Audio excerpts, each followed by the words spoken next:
Warning: the following video contains spoilers through A Memory of Light, the final book in the Wheel of Time. If you have not finished the series, stop now. You have been warned. Furthermore, this video also contains opinions that may differ from your own. This is not cause for alarm.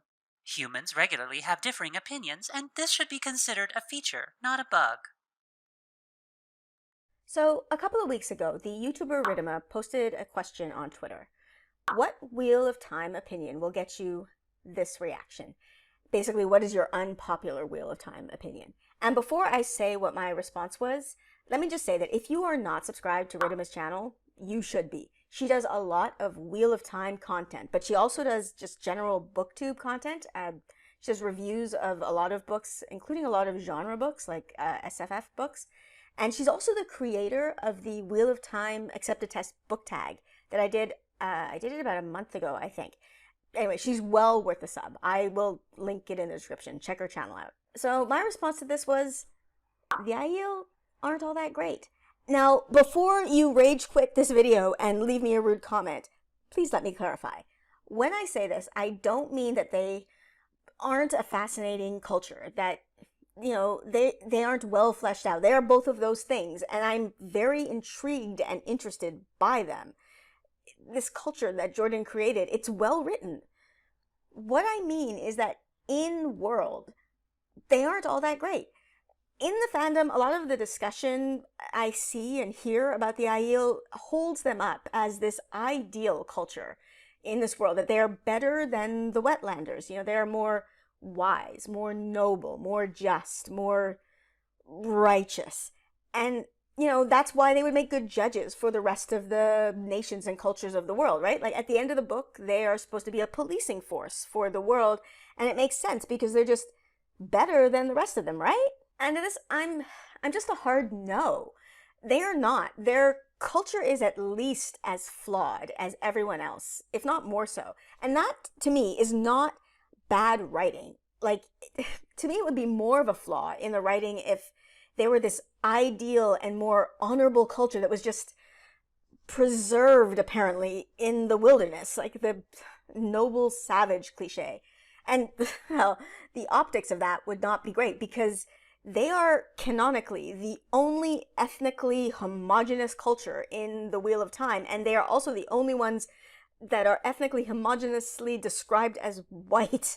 So it would be a bit of a problem, just optically speaking, if they were, just better than everybody else. But that isn't the case, in my opinion. They are just as messed up as everybody else, as they should be. Let's start out with what is, in my opinion, the most obvious issue in their culture. They are a warrior culture that has battles between clans so frequently that they had to invent a system where they wouldn't be killing each other all the time, so as to not wipe themselves out. The Guy Shane system. How many people died before they figured out that if they all just collectively agree that it took more skill to not kill someone in battle, that they might actually survive as a people? And when they figured that out, why didn't they also try to figure out how to solve disputes without violence? Like, violence is not an intelligent response to conflict, but they just never got to that point. And it's not like they don't understand diplomacy or negotiation. We see them over the course of these books engaging in both of those tactics. But for some reason, they just decided that continual battles were a better use of their skills and their time. Basically, having a culture that is grounded in violence and war is not a good thing. It's not a positive. It is cool and awesome and interesting to read about. And I'm sure it will produce some amazing fighters and battle scenes that I'm really looking forward to seeing in the show, but my goodness, would I not want to live in or among them, or even near them, if I'm honest? Like, having constant battles where there is a risk of death or of becoming like an indentured servant for a year, is that better somehow than the game of houses? Because I don't think so. The next point is one that, well, it drives me crazy, but this might just be a personal thing for me. They are just culturally blind. They are, as a group, at least the ones that we see, completely unable to understand other cultures, and they don't seem to make any effort. There's a scene early on where Elaine, Nynaeve, and Egwene encounter a group of maidens, and Elaine basically tries to, use what she's been taught about the Aiel to communicate with them. But of course, what she's been taught is mostly wrong, and so the scene is basically played for laughs to prove that, Elaine thinks she knows about them, but she doesn't know as much as she thinks she does, take her down a peg, I guess. And it's kind of funny, but on rereads, what I noticed is that, well, at least she has learned something about other cultures and has been taught to try and understand other cultures, and that other cultures might have different traditions and values and priorities. The Aiel have no such concept. In that same conversation, they start telling Egwene that she should say the words in front of her wise ones to become first sisters, and in no way explain what this means.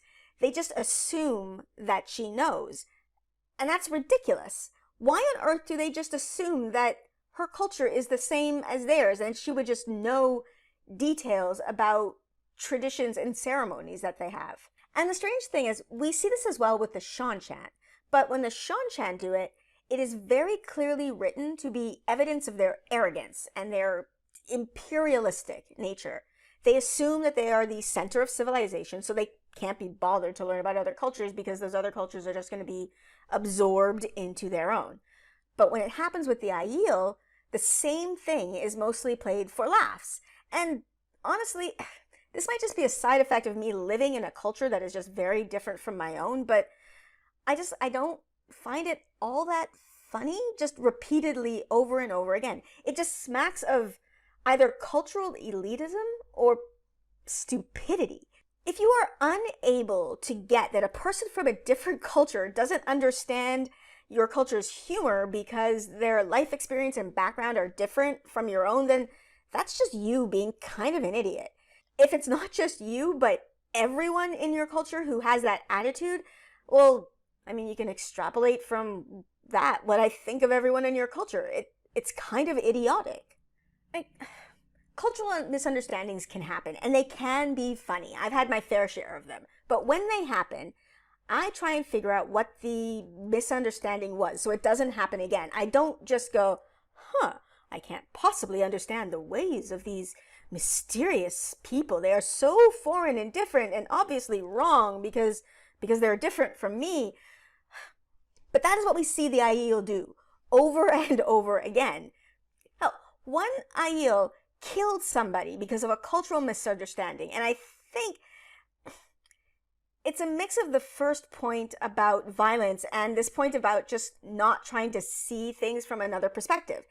If your only reaction to seeing something that you feel disrespects you is to kill someone, then that is a problem with your culture. And then not being able to get that what you did was wrong because of the standards of this culture that you're in, like this man actually says, I did what was right, but, well, according to your weird rules, now I must die, or something like that. And no one among the Aiel goes, actually, in this culture, get this, killing someone because you're offended by their tattoos is not acceptable. I know it's different from our culture, but let's try to understand that. And okay, this kind of leads into my third point. They're racist.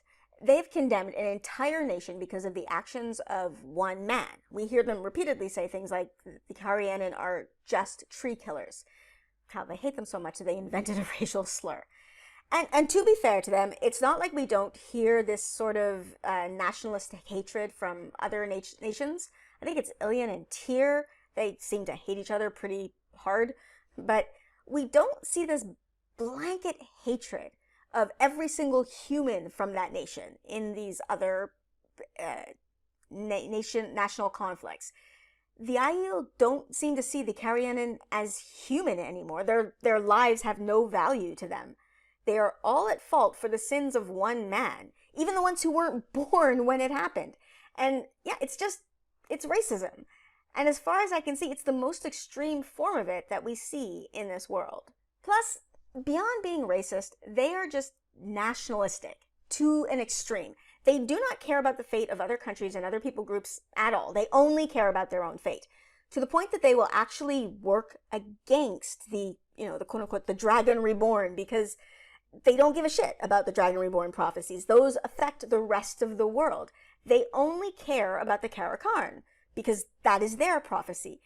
And they know that those are the same people, right? So they should know that they're connected, but they just don't.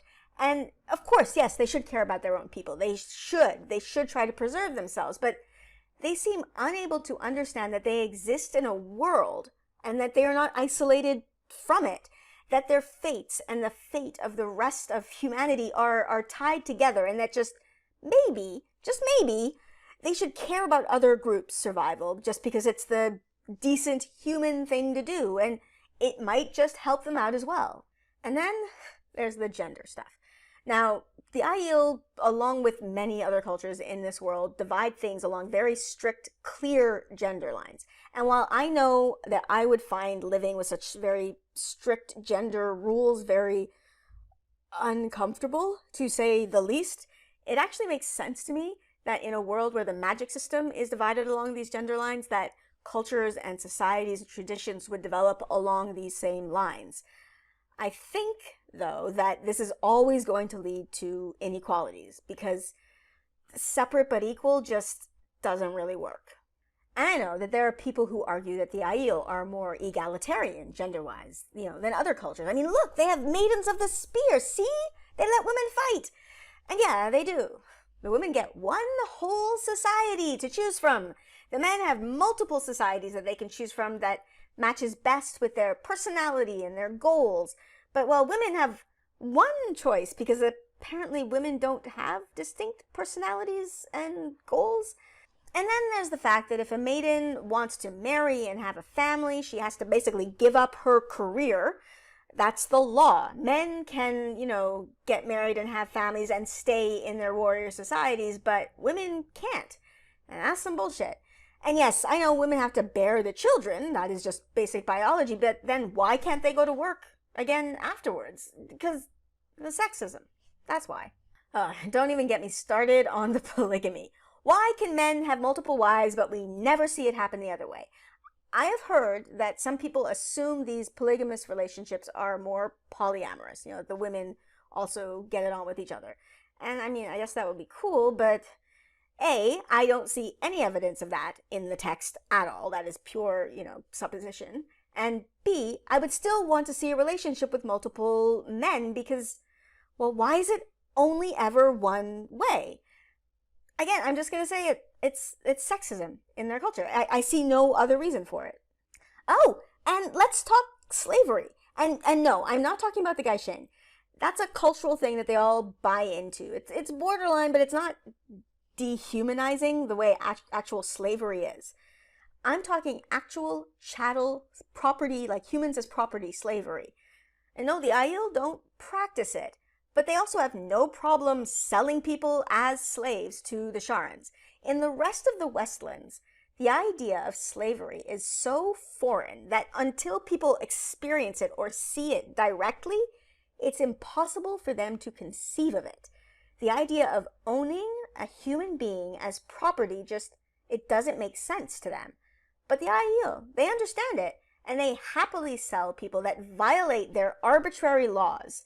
That again, these people may actually have no knowledge of, but of course the Aiel don't give a shit about the possibility that people from other cultures and countries might not know everything about the Aiel. They happily sell these people into slavery. The Seanchan are universally vilified for practicing slavery, but the Aiel, well, they support it, even if only tangentially. They are complicit in slavery. And then there is the war, the Aiel War. There was always something about this that it didn't sit right with me, but I couldn't put my finger on it until I joined Discord and I met the wonderful and amazing Shansini. And okay, I'm just going to divert here and put in another plug for Discord. Seriously, if you like the Wheel of Time and you're not on Discord, you should be. There are fun conversations in the comments here, to be sure, but if you really want to get involved in the Wheel of Time community, Discord is where it's at. My Discord is, of course, great, and I will link to it in the description, but from there you can enter a whole new world of various Wheel of Time discords. But anyway, the Aiel War. It wasn't really a war, actually. It was an execution of one man, King Layman, who greatly disrespected the Aiel by cutting down the tree that they had given to Carian as a gift. And, he cut it down to make a throne. And yeah, that was a dick move. And, while by real-world standards, this isn't really worthy of death, in the world of Wheel of Time, I get it. It was horrible. But something about this it always felt off to me. And then Shamsane put into words what I had been feeling for decades but never been able to explain. The Aiel, they sliced and killed through nations to get to King Layman, and the people they were fighting had no idea why. The Aiel didn't give notice that, hey, we're really pissed at this King Layman guy and we're coming to kill him. If they had, apparently King Layman was kind of a dick anyway, so people might have just moved out of the way and let the Aiel pass. Or maybe not. Maybe some nations would have stood their ground and refused to let the Aiel armies through. But the thing is, we'll never know, because they didn't give them a chance. Countries, like in the wetlands, countries banded together because they thought the Aiel were invading, because they just didn't bother to communicate. People in the wetlands died to protect their land and their country from the Aiel that they thought were coming to take them. And the Aiel never planned to do any of that. So these people died for nothing. They died because the Aiel couldn't be bothered to use their words. Now, as I said at the beginning of this, to me, none of this means that the Aiel are badly written. All of the countries and cultures in this world have deep flaws, as does every country and culture in the real world. So having these faults doesn't take away from them as an interesting culture. I enjoy exploring them and learning about them, and I find the very few Aiel perspectives that we get in the books fascinating and fun to read. But I don't hold them up as the ideal, as paragons of virtue, as honorable, or at least as more honorable than any of the other nations in this world. They are just as complex, just as flawed, just as realistically human as the rest of the people in Robert Jordan's world. And so this isn't a flaw or criticism of the book. It's just my unpopular opinion that the Aiel aren't all that great. So I think I will stop here. And once again, I'm sure that this has elicited some strong feelings, so let me know your thoughts in the comments below. And as I said, join my Discord. Discord is a great venue for conversation. So yeah, link in the description. And if you want to support me, please check out my Patreon. As I've mentioned before, I'm saving up to get some new hardware, a better computer for, the editing process. It would be really nice to be able to render a video in less than 4 hours. So any support you can give me would be really, really appreciated. I am so grateful to the patrons that I have now.